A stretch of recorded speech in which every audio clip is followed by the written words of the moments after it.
Okay, so this is a complete classic. I'm outside the Brooklyn Library. We're about to go inside because it's just gorgeous inside.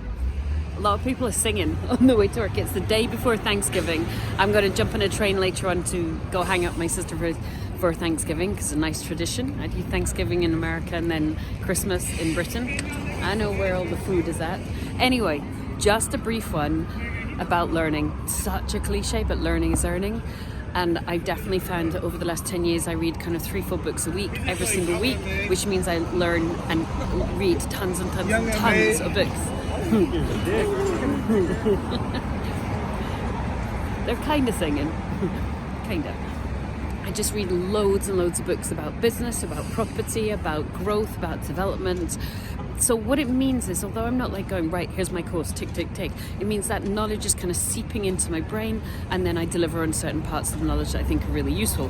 And I also do a bunch of book lists for you guys. For our mentees, I give them 79 books as recommended books.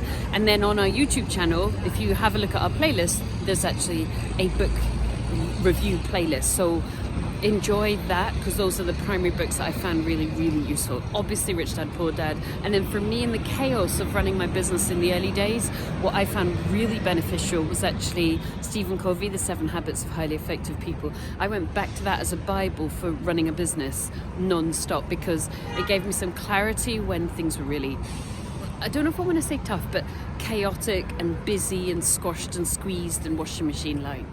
So today is tourism, but just to remind you, whether it's audiobooks or reading books, honestly, books, learning, the way forward.